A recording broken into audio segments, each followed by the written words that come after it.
Será que o que você espera da vida é realmente o que a vida pode te dar? Por que às vezes a gente sonha alto, pensa grande, quer coisas grandiosas, mas tem uma certa dificuldade em conseguir conquistar essas coisas?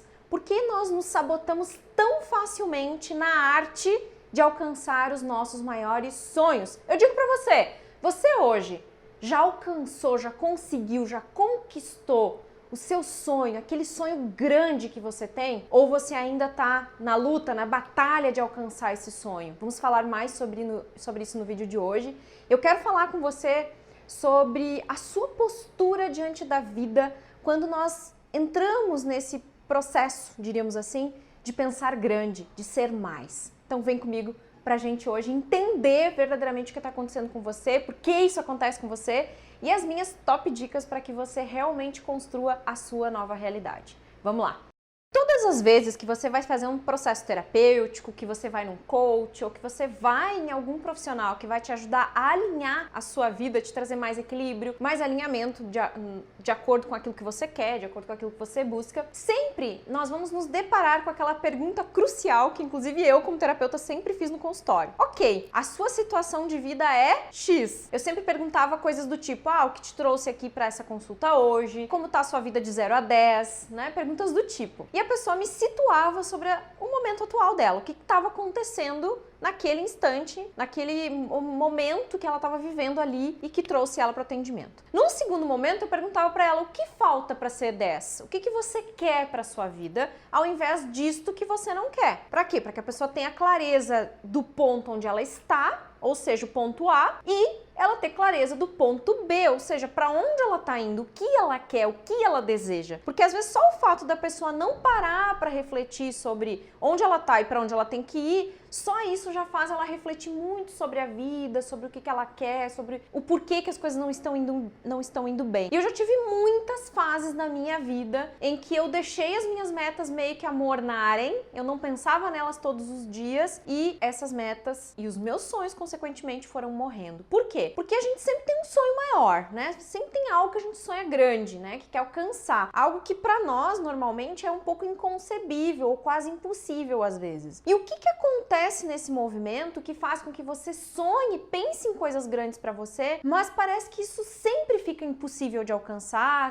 é algo surreal, é algo fora da normalidade da vida. Enfim, por mais que você queira, que você faça sessões de terapia, que você faça coach, que você vá buscar os profissionais pra te ajudar, lá no fundo você acaba não conseguindo atingir esse sonho. Porque para chegar no sonho a gente tem que estabelecer metas e objetivos diários, mensais, anuais, porque às vezes dependendo do sonho vai levar um bom tempo para você conquistar isso. E às vezes é rápido. Então depende do que você está sonhando, depende do que você acredita sobre esse sonho e do quanto você está disponível, disposto a realizar o que você deseja, o que você tanto quer. Então, lembrando, né? Nós estamos no ponto A, vamos para o ponto B, né? Ou ajudamos o nosso cliente a pensar que ele está num momento e que ele quer chegar num outro momento na vida, atingindo tais metas, tais objetivos e o tal sonho maior. Só que existe um processo nesse meio aí, entre o ponto que eu estou e o ponto que eu quero ir. E é aqui nesse entremeio que muitas vezes as coisas se enroscam. No sentido de que eu sei o que eu quero, eu sei para onde eu tô indo, eu desejo tais coisas para minha vida, mas... E é esse mas que destrói tudo. Por quê? Porque existem algumas questões pra gente analisar aqui e é lógico que eu vou levar você pra uma reflexão bem profunda, né? Como sempre eu gosto de fazer aqui no canal. Que é, hoje de manhã eu fui caminhar com os meus cachorros, com o Hugo e com a Madonna, e nas minhas caminhadas eu tenho vários insights, né? Inclusive, muitos dos conteúdos que eu compartilho com você aqui no YouTube surgem de insights que eu tenho durante as minhas caminhadas. E hoje de manhã eu acordei lembrando da minha história, onde na minha família, quando os meus pais casaram, a minha mãe era muito jovem, tinha 15 anos, ela engravidou. E aí os dois casaram, eles eram namorados, a minha mãe engravidou, casaram, e esse primeiro filho não nasceu, ele morreu no parto, né? Na verdade, a minha mãe passou pelo parto e o bebê estava morto, né? Não sobreviveu. E depois de, acho que 5 ou 6 anos, eu nasci, né? E eu consegui sobreviver. E eu lembro que depois de entender um pouco mais sobre a constelação familiar, sobre as leis sistêmicas e até entendendo melhor sobre a minha vida, eu cheguei numa seguinte reflexão. Por quê? Primeira constelação que eu fiz há uns 2, 3 anos atrás, que eu tive a experiência de ser a consultante, surgiu na constelação um desequilíbrio na minha vida profissional por causa do meu irmão, esse então, que não veio ao mundo. E que eu estava tentando ocupar o lugar dos dois. Ou seja, eu estava querendo resgatar a falta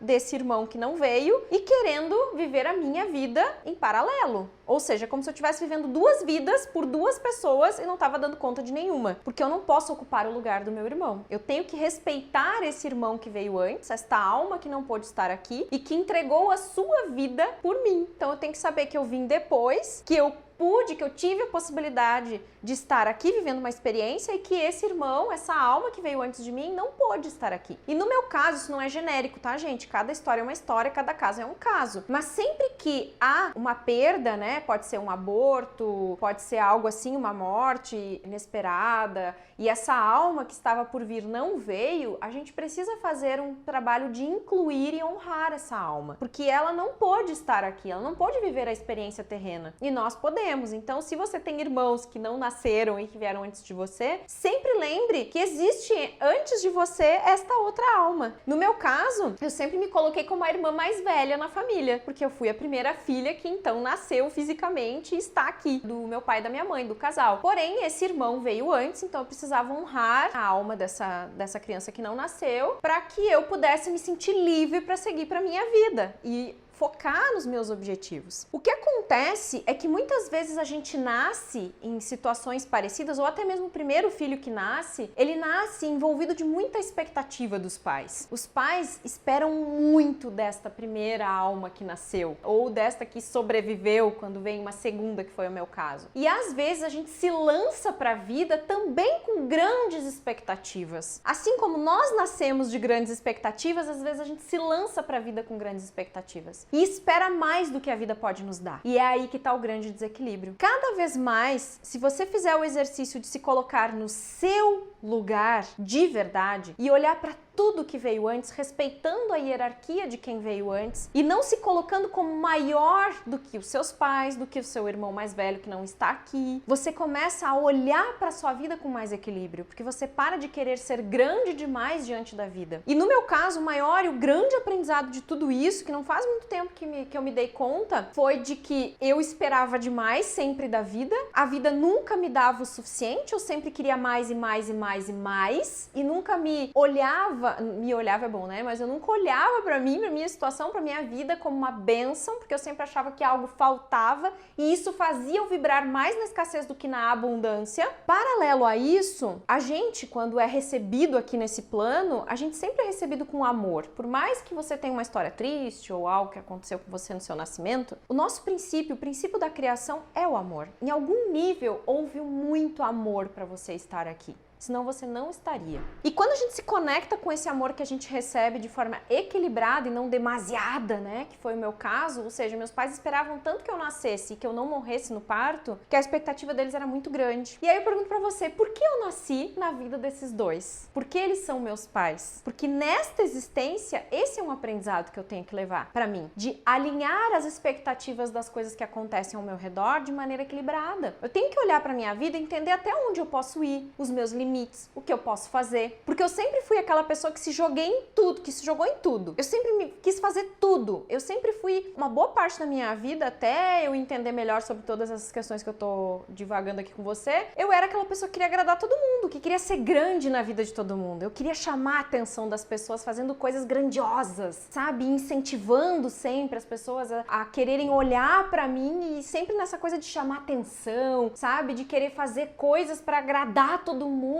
Ninguém podia achar nada de ruim em mim. Eu era uma pessoa que eu cansava só de perceber o quanto eu fazia pelos outros e para os outros. E aí às vezes eu pensava, hoje eu vou tirar o dia pra mim. O que eu vou fazer? Eu não sabia. Hoje eu vou ter uma folga que eu nem tava esperando, vou tirar o dia pra mim, já que eu não vou precisar trabalhar, não tenho evento, não tenho nada. E aí eu pensava, o que eu vou fazer pra mim? Eu não sabia. Tamanha falta de olhar pra própria essência e entender os meus limites, e entender até onde eu podia ir. E olhar pra minha história ressignificando o meu tamanho diante da vida. No sentido de você pode pensar grande, sonhar grande, querer ser mais. Porém, você precisa olhar para a vida com o olhar, né? Com o filtro da expectativa daquilo que é possível. Porque às vezes a gente espera demais. E quando a gente espera demais, a gente se lança para fazer coisas que desgastam demais. E aí a gente para de olhar para a essência, para aquilo que é importante, para o que é essencial para a nossa vida. Eu sei que o papo de hoje é complexo, é profundo, mas eu quero que você avalie o que você tem esperado da vida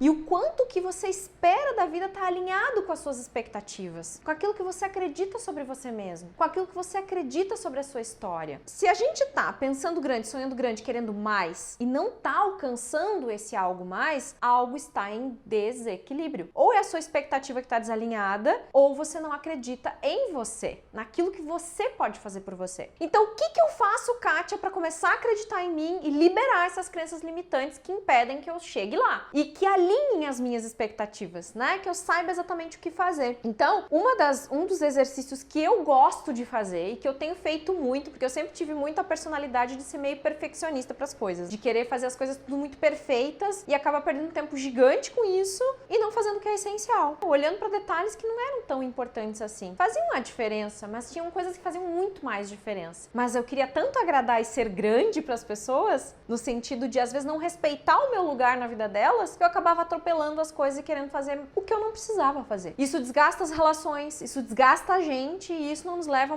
muito longe. Não digo em lugar nenhum, porque nos leva para algum lugar, né? Mas às vezes não leva para lugares muito longes na busca daquilo que é importante para nós. Então, uma das coisas que eu faço comigo às vezes é: Kátia, tu tá exagerando? O que é possível fazer agora? Essa perguntinha me salva tantas vezes quando eu tô atucanada, com um monte de coisa na cabeça, que eu não sei por onde eu vou começar, um monte de tarefa, querendo resolver tudo, fazer tudo. Eu respiro, paro e penso: ok, o que é possível eu fazer agora? O que eu posso fazer dentro da possibilidade que eu tenho, do melhor que eu posso para resolver isso? E eu já comentei em outras vezes aqui. Eu ajo assim com a minha família, com o meu marido, com os meus cachorros. Eu paro tudo e penso: o que eu posso fazer do meu lugar, do melhor que eu posso, para auxiliar essa pessoa que precisa de mim agora? Eu faço isso sempre, gente. Isso tá em mim já. Quando meu marido me pede ajuda pra alguma coisa, eu sempre penso: ok, do meu lugar de esposa, o que eu posso fazer pra ajudar? Eu não sou terapeuta dele, eu não sou mãe dele, eu não sou pai dele, eu sou só a esposa. O que eu posso fazer para alinhar as expectativas dele e minha e que eu possa contribuir com a jornada dele? Então, acho que essas perguntinhas, essa consciência que eu tô trazendo para você já vai ajudar muito no processo, caso você se identifique com tudo isso que eu falei. Então, para alinhar expectativas, eu acredito que a grande e a maior sacada que eu já tive é: ocupe o seu lugar. Eu não sou a filha mais velha, então eu não vou fazer coisas que filhos mais velhos fazem. Eu sou a segunda filha e eu honro esse irmão que não veio. Eu olho para ele, por mais que eu não tenha conhecido, não saiba como ele era, não tenha nem noção de quem ele é, a minha alma reconhece, porque faz parte do meu sistema, faz parte de mim. Então eu sempre ocupo cada vez mais o lugar essencial que eu tenho que ocupar na vida das pessoas. Se eu tô diante de um cliente e eu tô atendendo ele, eu me coloco no lugar de terapeuta ou de consultora ou de mentora daquela pessoa. E não de pai, não de mãe, não de filho, porque às vezes a gente tem aqueles clientes mais velhos que acolhem a gente. Não sou filha, não sou filho. Eu sou a pessoa que vai aconselhar, né? Eu não sou a pessoa que tá pedindo conselhos. Então é a gente, em cada momento da nossa vida, em cada situação, se orientar para respeitar a hierarquia das coisas, da vida, da vida das pessoas principalmente, né? Que eu acho que o maior trabalho que a gente precisa fazer aqui é esse olhar para nós, para entender o nosso movimento diante da vida. Bem, aplique essas dicas, leve isso para sua vida, veja o que faz sentido para você de tudo que a gente falou aqui, mas olhe para sua vida tendo uma postura mais saudável diante das coisas, para que você consiga se alinhar e alinhar as expectativas e para que você consiga olhar para o seu sonho entendendo: ok, isso é possível para mim. O que eu posso fazer do meu lugar para que isso aconteça? E aí você consegue, nesse processo do ponto A para o ponto B, se manter mais alinhado, mais equilibrado e não querendo morrer para alcançar o objetivo, né? Mas tendo equilíbrio, consciência, equilíbrio e fluidez na conquista desse objetivo, tá bom? Um beijo! Espero que você aproveite tudo que a gente conversou aqui, leve para sua vida, leve para a vida dos seus clientes, leve essa mensagem adiante, porque eu tenho certeza que tudo, absolutamente tudo que você pode, você é capaz de conseguir. Basta que você se alinhe com esses propósitos que existem dentro de você e faça acontecer. E é por isso que eu tô aqui, porque eu acredito em você. Um beijo e até a próxima.